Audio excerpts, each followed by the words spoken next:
नमस्कार। मैं आज ईएल थॉर्नडाइक के बारे में चर्चा करेंगे। TET, C TET, super TET, REET या बीटीसी के सेमेस्टर एग्जाम हो या बीएड का कोई भी एग्जाम हो, तो उसमें क्या है, जितने भी फैक्चुअल क्वेश्चन बनेंगे थॉर्नडाइक के बारे में, उनके बारे में हम संक्षिप्त में चर्चा करेंगे और टोटल फैक्ट पॉइंट जो होंगे उनके बारे में हम पढ़ेंगे। तो थॉर्नडाइक कहाँ के निवासी थे? सबसे पहले अगर पूछ लिया जाता है कहीं कहीं निवासी कहाँ के थे, तो ये निवासी कहाँ के थे? यूएसए के निवासी थे। इनका जो प्रसिद्ध प्रयोग रहा वो किस पे रहा है? बिल्ली पर रहा है। अब क्या है कि जो प्रयोग बिल्ली पर रहा है, जो प्रयोग इनका बिल्ली पर रहा है, वो किस किताब में वर्णित है या किस किताब से लिया गया है? बिल्ली। तो जो ये लिया गया एनिमल इंटेलिजेंस, एक बुक है इन्हीं की जो इनके द्वारा रचित है, एनिमल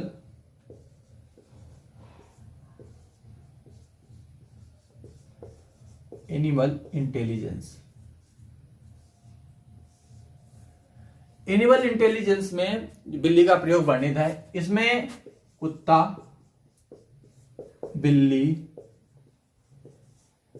मुर्गी और बंदर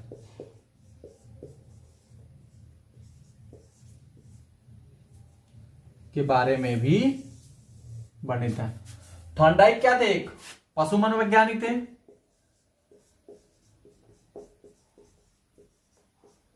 पशु मनोवैज्ञानिक। पूछा जा सकता है कि थॉर्नडाइक क्या थे? मनोवैज्ञानिक थे। किस चीज? पशु मनोवैज्ञानिक थे। और एनिमल इंटेलिजेंस इनकी बुक है। इनकी एक और बुक है, शिक्षा मनोविज्ञान। शिक्षा मनोविज्ञान, ये भी प्रसिद्ध है। क्या है ये? इनकी बुक है। और ये क्या है? ये भी बुक है। प्रयोग इनका कब हुआ? 1913 में प्रसिद्ध हुआ। क्या चीज थी? दो चीजें, एक तो उद्दीपक और एक अनुक्रिया करने वाला। दो चीजें जरूरी थी प्रयोग में। उद्दीपक क्या था? मांस का टुकड़ा कह सकते हैं, मछली के मांस का टुकड़ा। अनुक्रिया कौन कर रही थी? बिल्ली। किसमें? पहली बॉक्स में। पहली बॉक्स में बिल्ली कैद थी और एक कुंडा लगा हुआ था। उस पर कई बार उसने कोशिश की तो कुंडा जो हुक लगा था उस पर पैर पड़ गया और वो पिंजरा खुला। वहां से उसने क्या किया? उद्दीपक क्या था? मांस का टुकड़ा, उसको गेन किया। तो जो सीखने का सिद्धांत है उससे जितने फैक्ट क्वेश्चन बनते थे, जैसे ईएल थॉर्नडाइक का प्रयोग किस पे किया? बिल्ली पे रहा है। पशु मनोवैज्ञानिक थे, यूएसए के निवासी थे। शिक्षा मनोविज्ञान की किताब है एनिमल इंटेलिजेंस, ये भी इनकी किताब है। अब जितने भी फैक्ट क्वेश्चन थे, यहां से कई क्वेश्चन का प्रयोग किया गया 1913 में। फिर इसी तरीके से हम जो इनका सिद्धांत है उसके बारे में हम जितने इन्होंने सिद्धांत दिए उनको उनके बारे में संक्षिप्त चर्चा है वो भी कर लेते हैं। कई सारे नाम दिए हैं। सीखने का सिद्धांत है तो जो सिद्धांत है इनका क्या है? प्रयास एवं त्रुटि का सिद्धांत। दूसरा सिद्धांत प्रयत्न एवं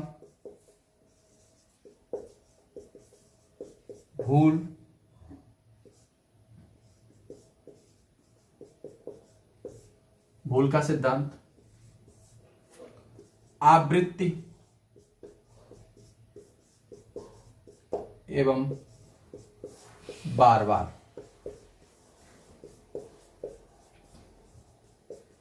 का सिद्धांत। अब क्या है कि सोचेंगे तीन नाम कैसे याद होंगे, तो प्रयास और प्रयत्न बात एक ही है। प्रयास कर रहा है या प्रयत्न कर रहा है। त्रुटियां हो रही हैं तो भूल हो रही है। जब कई बार बंदा प्रयास करेगा तो क्या करेगा? बार बार हो जाएगा। फिर सफल होगा या असफल होगा तो क्या होगा? हर्ष एवं दुख का सिद्धांत हो जाएगा। फिर क्या है? अधिगम का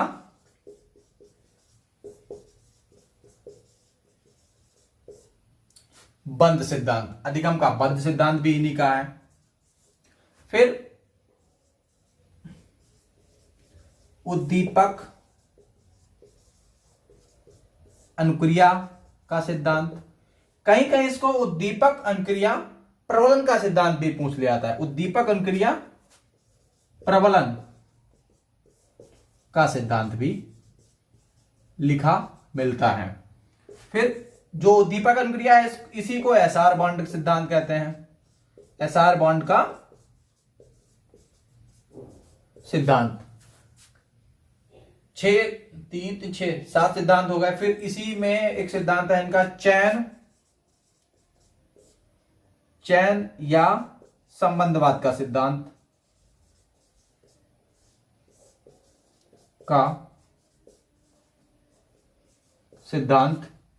फिर एक सिद्धांत है संयोजनवाद का सिद्धांत।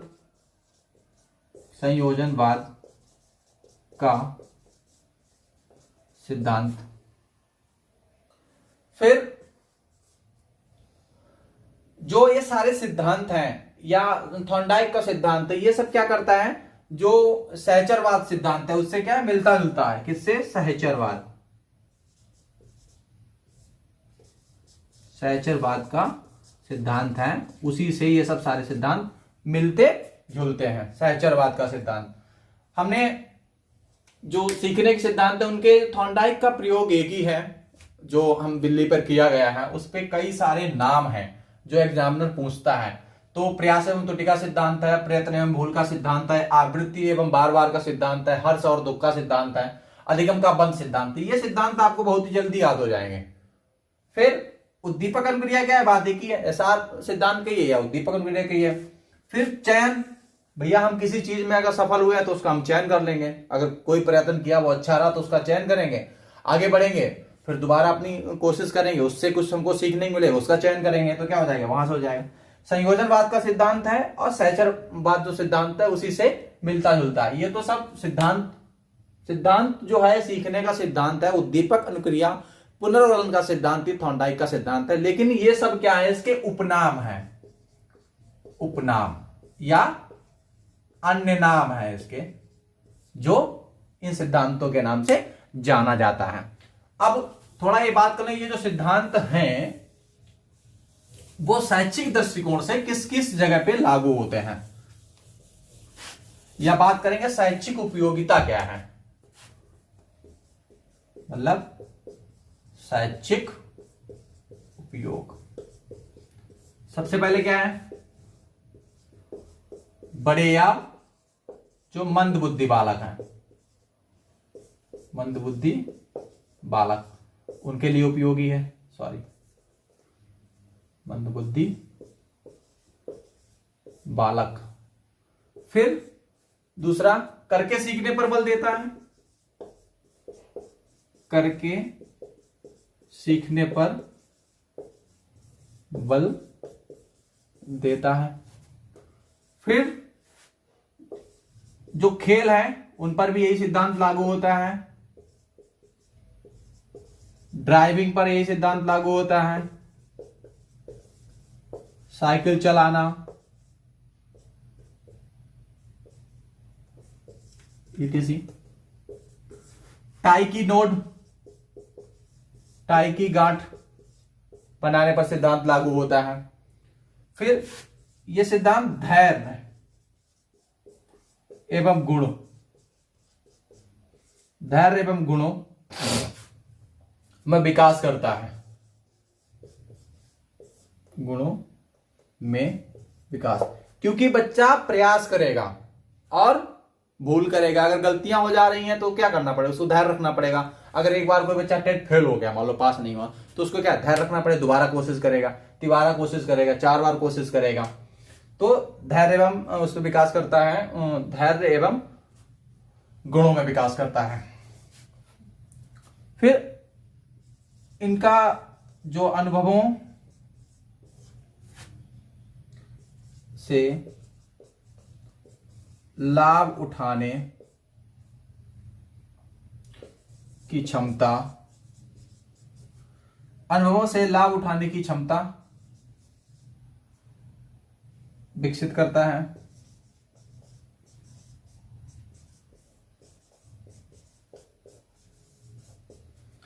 ये क्या है, इसके शैक्षिक उपयोग है। थॉर्नडाइक का जो सिद्धांत था उसके ये सब शैक्षिक उपयोग थे। अब थॉर्नडाइक के जो ईएल थॉर्नडाइक जी हैं, इन्होंने बुद्धि के भी प्रकार बताए हैं।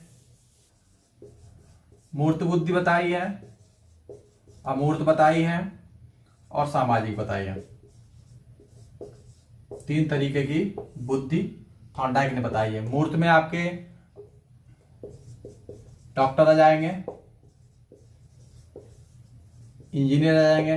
डॉक्टर अगर मूर्त रूप से ऑपरेशन उसको नहीं दिखाया जाए, कहां पे किडनी है, कहां पे गुर्दा है, कहां पे दिल है, तो उसको नहीं पता चलेगा। तो ये सब किस में आएगा, मूर्त बुद्धि में आ जाएगी। अमूर्त में लेखक आ जाएंगे, कवि आ जाएंगे और सामाजिक में कुशल नेता आ जाएगा। ये बुद्धि के प्रकार बताए हैं। किसने बताए हैं, थॉर्नडाइक जी ने। फिर इन्होंने अधिगम के नियम भी बताए हैं, तो थोड़ा अधिगम के नियम भी पढ़ लेते हैं। सिर्फ फैक्ट पॉइंट हम बता रहे हैं, क्या क्या चीजें हैं जो आपसे अगर बुद्धि के प्रकार पूछ दिया तो आप बता सकते हैं। 3 प्रकार होते, अनुक्रिया का नियम, दूसरा है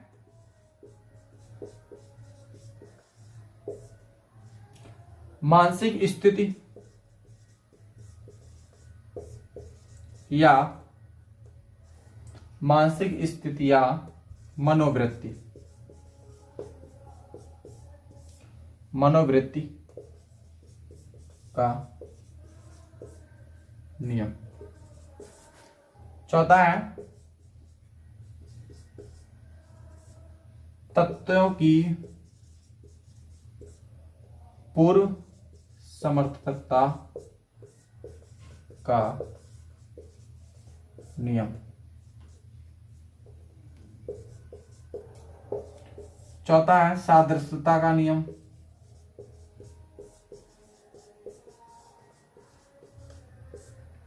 सादृश्यता का नियम या सदस्यता द्वारा अनुक्रिया का नियम। सदस्यता का नियम या अनुक्रिया किसके द्वारा, सदस्यता के अनुक्रिया का नियम। साहचर्य परिवर्तन का नियम। ये इनके गौड़ नियम है। थॉर्नडाइक से जितने भी जो क्वेश्चन पुटअप होंगे ईएल थॉर्नडाइक से, वो आपके सारे भी क्वेश्चन मैंने आपको करा दिए हैं, जितने भी फैक्ट पॉइंट हैं। ऐसे ही हम जो सीखने के अन्य सिद्धांत हैं उनके बारे में हम क्रमबद्ध तरीके से चर्चा करेंगे, और जो भी 10 या 15 मिनट का जो भी वीडियो बनेगा पूरा कवर करने की कोशिश करेंगे। अगर कहीं भी कोई क्वेश्चन आ जाए